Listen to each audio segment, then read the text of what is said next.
तिरै जानुभयो क्या, जतिसक्यो उत्पादन गर्ने पैसा कमाउने गुणस्तरीयतामा जानुभयो।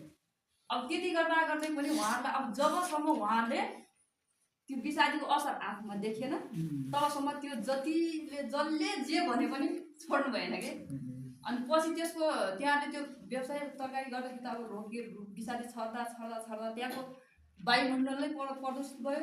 त्यहाँको मान्छेहरूमा त्यो प्रायः जस्तो एउटा घरमा एउटा क्यान्सर नभएको व्यक्ति नै थिएन अरे कि। अनि त्यो प्लस के भइदियो, त्यहाँका मान्छेहरूमा चाहिँ बाजोपन भन्छ, सन्तान उत्पादन नहुने के तपाईँले के बुझ्नुहुन्छ, मैले बाजोपन भने त्यो त्यहाँको महिलामा र पुरुषमा चाहिँ त्यो समस्या देखियो। अब त्यो त फेरि काठमाडौँ सटिएको जिल्ला हो, काठमाडौँमा त्यहाँको छोरी बुहारी दिने चलन हुन्छ नि। त्यो समस्या आएपछि त्यहाँको मान्छेहरूले चाहिँ काठमाडौँतिरकोले के उखान राख्यो अरे, काठमाडौँतिर काभ्रेबाट छोरी पनि नदिने बुहारी पनि नल्याउने भनेर त्यो उखानै त्यहाँ भयो। अब त्यो भइसक्यो, त्यहाँको मान्छेलाई समस्या भएछ त वञ्चित त्यो ठाउँ नजाला, त्यहाँको उत्पादन गरेको नखाला, ल ठिक छ, त्यहाँ बस्ने स्थानीयलाई त कहाँ जाने, के गर्ने, त्यो समस्या कहाँबाट समाधान गर्ने भन्ने। अब सुरु फेरि आफैले कहाँबाट गर्नुभयो, जहाँ त्यहाँको उहाँले सुरुमा विषादी जहाँबाट प्रयोग गर्नुभएको थियो तीबाट फेरि अहिले त्यहाँ काभ्रेमा चाहिँ हामी चाहिँ रासायनिकयुक्त छौँ, काभ्रे चाहिँ जैविकयुक्त पनि सक्यो। त्यहाँको मान्छेले चाहिँ त्यो भोगिसकेपछि अहिले उहाँहरूले चाहिँ पराङ्गारी कृषितर्फ चाहिँ आकर्षित हुनुभयो क्या, जैविक है। पराङ्गारी भनेको फेरि बिना कुनै विषादी प्रयोग नगरी भनिन्छ, तर उहाँ चाहिँ यो के भन्छ जैविक खेतीतर्फ चाहिँ फर्किनुभयो क्या। अहिले उहाँहरूले चाहिँ विषादी चाहिँ प्रयोग गर्नुहुन्छ, तर चाहिँ उहाँले सुरुमा सकेसम्म चाहिँ के गर्नुहुन्छ, आफूले कन्ट्रोल कसरी गर्न सकिन्छ त्यहाँ सरसफाइ गरेर हुन्छ कि यान्त्रिक भौतिक ती विधिहरू प्रयोग गर्नुहुन्छ है। त्यो प्रयोग गर्नु भएन भने चाहिँ उहाँले चाहिँ जस्तो तपाईँले गाउँघरमा झोलमल विषादी भन्ने सुन्नुभयो होला होइन, प्रयास तिनी प्रयोग गर्नुहुन्छ।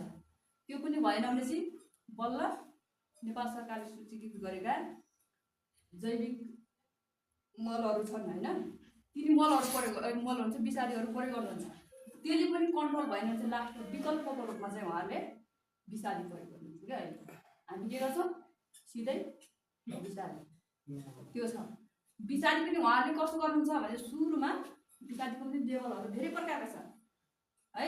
हरियो खालको सबभन्दा रासायनिक विषादीमा सबभन्दा सुरक्षित भनेको हरियो लेभल हुन्छ। तपाईँले विषादीको प्याकेट किन्नुभयो भने चाहिँ त्यसको पछाडि चाहिँ त्रिभुजा आकारको चिन्ह हुन्छ, त्योमा चाहिँ आधामा चाहिँ तल हरियो कलर लगाइजान्छ, माथि चाहिँ सेतो नै हुन्छ।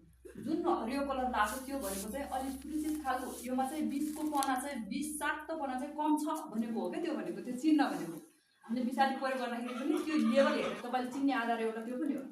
अनि त्यति भएन भने चाहिँ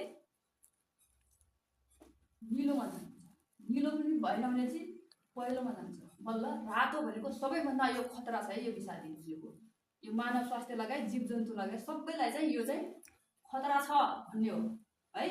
त्यो भएको कारणले हामीले सकेसम्म चाहिँ विषादी प्रयोग गर्दाखेरि हरियो खालको प्रयोग गर्नु पर्यो क्या। अब हामी जान्छौँ सिधै, हाम्रो यहाँ फेरि चलन के छ, अब सिजन पनि हाम्रो त्यही जतिखेर रोग किराको प्रकोप धेरै हुन्छ नि, किराले रोगले मन पराउने कस्तो मौसम मन पराउँछ भने चाहिँ ओसिलो खालको न्यानो खालको मन पराउँछ। अब त्यो सिजनमा फेरि हाम्रो यहाँ व्यवसायमा पनि तरकारी खेती हुन्छ, अनि कन्ट्रोलै गर्न गाह्रो हुन्छ, अनि लिनुहुन्छ कडा कडा विषादी के, त्यसलाई छुनै नसक्नुहोस् साह्रो हुन्छ त्यस्तो खालको गर्ने भयो। त्यही भएको कारणले यहाँ चाहिँ विषादीको मात्रा चाहिँ हरियो त कोही कोहीले प्रयोग गर्नुहुन्छ होला, नत्र भने प्रयास रातो नै। अब त्यति मात्र होइन, प्रतिनिधि पनि प्रयोग गर्नुहुन्छ होला चोरीमा लिएर पनि जस्तो मलाई लाग्छ है। अनि त्यो प्लस यहाँको अहिले सिस्टम अर्को के भइदियो भनेपछि सुरुमा चाहिँ उहाँले विषादीको मात्रा पनि कति राख्ने भनेर चाहिँ नेपाल सरकारले अथवा यो विषादी पञ्जीकरण शाखाहरूले चाहिँ विषादीलाई पनि 1 लिटर पानीमा कति राख्ने भनेर त्यो सिफारिस गरिरहेको छ क्या। प्रत्येक विषादीको फरक फरक छ। हामी गर्छौँ सुरुमा चाहिँ सिफारिस गऱ्यौँ होला, कसैले गर्नु होला, अथवा थाहा पाएर गर्नुभयो, थाहा पाएर गर्नुभयो, 1-2जना चाहिँ अन्ति जान्ने के राख्नुभयो। अब त्यहाँले किन स्प्रे गरिदिनु होइन, कम राख्दा के हुन्छ, बढी राख्दा के हुन्छ भन्ने कुरा त्यो भ्यालु छैन। प्लस अहिले फेरि यो तपाईँले विषादी प्रयोग गर्दाखेरि हामी मानिसलाई पनि सुरुमा ज्वरो आउँदाखेरि सामान्य सिटामोल खाँदा हामीलाई सन्चो हुन्छ। अब त्यही 2-3 पटक त्यो ज्वरो आउँदाखेरि हामीले त्यो सिटामिनले काम गर्दैन कि निम्स खानु पर्दैन। त्यस्तै गरेर हाम्रो किराहरूलाई रोगहरूको पनि त्यो उसँग लड्ने क्षमता चाहिँ बढ्दै जान्छ क्या।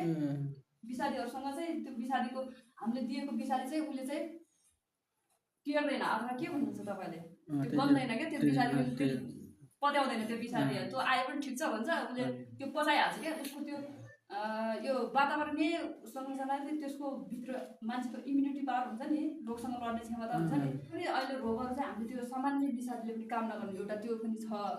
प्लस हामी चाहिँ सिफारिस मात्रामा त बढ्यो हामीले क्या सुरुमै।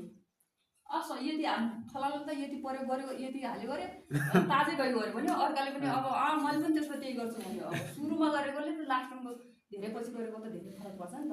जस्तो सुरुमा व्यवसाय गरेर त जैविक विषादीले पनि काम गर्न सक्छ होइन। त्यो मान्छे पनि सिधै फलाना त्यो गऱ्यो भन्दैमा धातो लेभलको अनि डबल डोज हालेपछि के हुन्छ। त्यो भएको कारणले हामीले चाहिँ विकल्पहरू चाहिँ खोज्नुपर्छ। जसले जे गर्यो त्यही पछि चाहिँ दौड्नु भन्नु खोजेको। प्लस चाहिँ त्यो विषादी राख्दाखेरि तपाईँले अरूलाई मात्रै क्षति होइन कि स्वयं आफू आफ्नो फ्यामिली वरपरको जीवजन्तु सबैलाई चाहिँ असर गर्नु पाल्छ। यो कुरामा चाहिँ तपाईँले सकेसम्म चाहिँ आफूले कसरी ठिक छ झ्याउन भन्नु होला। अब गोलभेडा खेती गर्दाखेरि पछि यता एउटा तरकारी बाली हो, यो फल समूहमा पर्छ है। यो यसको फ्यामिली चाहिँ फेरि सोलानेसी भन्छ। यिनी बालीहरूको पनि आफ्नो आफ्नै परिवार हुन्छ भन्नुको मतलब जातीय आधारमा छुट्याउँछ नि। त्यस्तै गरेर क्या जस्तो मगर भयो भने त्यो चाहिँ धेरै थरीका मगर हुन्छ नि। छेत्री भयो भने छेत्रीभित्र पनि धेरै प्रजातिका हुनुहुन्छ नि। त्यस्तै गरेर यसको पनि सोलानेसी परिवार भनेको यो त्योभित्र चाहिँ के अरे यो टमाटर पऱ्यो, भेन्डी खुर्सानी पऱ्यो, खुर्सानी पऱ्यो, आलु पऱ्यो, यिनी चाहिँ सोलानेसी परिवार आफ्नै यिनीहरूको परिवार हुन्छ क्या। त्यो भएको कारणले फेरि यो परिवार कसरी छुट्याउनु पर्छ किन थाहा पाउनुपर्छ भन्नलाई के हुन्छ भने चाहिँ जुन परिवारको बाली छ नि त्यो बालीको हामीले बाली चक्र अपनाउने रोकिरा लाग्यो भने भन्छौँ नि। किन भनेको भने चाहिँ उही परिवारको बाली फेरि हामीले जस्तो काउली टमाटर लाग्ने यो वर्ष मैले बाली चक्र अपनाउँछु भन्ने अर्को वर्ष फेरि के अरे अग्रे खुर्सानी लाग्यो भने त्यो बाली चक्र अपनाएको भएन कि हामी। किनभने तिनी एउटै फ्यामिलीभित्र पर्यो। जस्तो काउली टमाटरलाई लाग्ने सबै रोगहरू किराले चाहिँ आलुलाई पनि मन पराउँछ, भेन्डी खुर्सानीलाई पनि मन पराउँछ अनि अग्रे खुर्सानीलाई पनि मन पराउँछ क्या है। अनि अग्रे खुर्सानीमा लाग्ने रोग किराहरू फेरि टमाटरलाई पनि लाग्छ। स्याम उही फ्यामिलीभित्रकोलाई उही खालको रोग किराहरू चाहिँ त्यो बाली फरक भए पनि तर फ्यामिलीभित्र मिल्यो भने चाहिँ उही रोग किरा उही लाग्ने लाग्छ। त्यो भएको कारणले बाली चक्रमा चाहिँ परिवार चाहिँ थाहा पाउनुपर्छ है। परिवार बाली चक्र अपनाउँछ भने अनि उही फ्यामिलीभित्रको बाली चाहिँ लगायो भने चाहिँ त्यसले काम गर्छ है। त्यो भएको कारणले फ्यामिली पनि थाहा पाउनुपर्छ। त्यसो भए यो टमाटरलाई यो धेरै खोर्सानी युरी परिवारको हो भने औषधि पनि युरी लाग्छ त। रोग अनुसारको त उही लाग्छ। रोग अनुसारको पनि उही प्रयोग गर्ने हो, किरा अनुसारको पनि उही प्रयोग गर्ने हो। तर चाहिँ रोग र किरा कुन हो भनेर चाहिँ छुट्याउनु पर्छ। आलुमा लाग्ने उही टमाटरमा लागिरहेको हुन्छ, भेन्डी खुर्सानीमा लागिरहेको हुन्छ। त्यो चाहिँ आफू छुट्याउनु पर्छ। त्यो भएर बाली चक्र अपनाउँदाखेरि चाहिँ यो यो यो फ्यामिलीको हो भन्ने कुरा थाहा पाउनु भएन भने चाहिँ फेरि उही पऱ्यो भने चाहिँ त्यो अर्थै हुन्न कि। ऊ रोग किरा फेरि लागिहाल्छ, उसको जीवाणु त माटोमा बसिरहेको हुन्छ नि त, रहिरहेको हुन्छ। अनि कतिखेर आउला र मैले खाउँला भनेर ऊ ढुक्क बसिरहेको हुन्छ। अनि पाउनु कि उसले सुरु गरिहाल्छ। टमाटरमा छर्ने विषादीहरू तिनी रोग किराहरूको विषादीहरू छर्न सक्यो भेरे खोर्सानीमा पनि होइन सक्यो। तर रोग चाहिँ एउटै हो कि होइन भन्ने कुरा चाहिँ पहिचान गर्नुपर्छ। किराले हो कि रोगले हो कि होइन। जस्तै एउटै बारीको एक साइडमा तपाईँले भेन्डी खुर्सानी लाउनु भयो, एक साइडमा टमाटर लाउनु मैले सोचेँ त्यही गरिरहेको छु, जो दिन ठिक्कै पारेको छु त्यो मैले भने। अनि भेन्डी खुर्सानी जस्तो रोग लाग्दाखेरि जहिले पनि जाँचैबाट लाग्न सक्दैन। किरा लाग्यो भने जाँचै सुरुमै छरिएर लाग्ने होइन। एक ठाउँबाट सुरु गर्ने हो। एक ठाउँ त्यसको वृद्धि विकास हुँदाखेरि त्यसको जीवाणुहरू फैलिँदाखेरि किराको अरू के भन्छ बच्चाहरू भयो भने चाहिँ त्यो बिस्तारै फैलिने सबै बारी ढाक्ने हो। त्यो भएको कारणले काउली टमाटरमा मानौँ तपाईँले काले रोग भन्नुहुन्छ, त्यसलाई डोडो भन्छ, लेडब्लाइट अर्डिब्लाइट भन्छ, अथवा ल मानवलीबाट लागेको छ भने चाहिँ भेडे खुर्सानी अर्को साइडमा छ नि त, साइडबाट लागेको छ भने सिधै चाहिँ त्यो फेरि रोग सर्नलाई सिधै त्यो गएर लाग्ने होइन कि माटोमा त्यो रोगको जीवाणु हुनुपर्छ, त्यो रोगको जीवाणु हुनुपर्छ, कि तपाईँले प्रयोग गर्ने मल खालमा हुनुपर्छ। किरा त हुन्छ नि त, चराचुरुङ्गी हुन्छ, बाहिर के हुन्छ नि, के हुन्छ हामी नदेख्ने। त्यो रोगी बोटमा टमाटरको बोटमा होइन त्यो बस्यो, त्यहाँ त त्यसको खुट्टामा त्यसको शरीरमा त्यो जीवाणु टाँसिसक्यो क्या, आयो भेडे खुर्सानीमा गयो, नजिक छ नि त दुरी। छन चाहिँ रोग चाहिँ हाम्रो टमाटरमा लागेको छ, भेडे खुर्सानीमा केही नै छ, अनि केही समयपछि भेडे खुर्सानी पनि सुरु हुन्छ। तर त्यो सागलाई चाहिँ माध्यम चाहिन्छ, माध्यम भएन भने चाहिँ कुनैमा चाहिँ त्यो सर्नलाई चाहिँ कुनै न कुनै चाहिँ माध्यम छ। तपाईँले गोर्ने कुटोबाट होस् अथवा तपाईँ नैबाट होस्, हामी त जान्छौँ नि बारीमा, आफ्नो बारी हेर्न जान्छौँ नि, हामीले रोग लागेबाट जान्छौँ स्वस्थ बोटतिर जान्छौँ, रोगका जीवाणुहरू छोड्दै गइरहेको क्या है।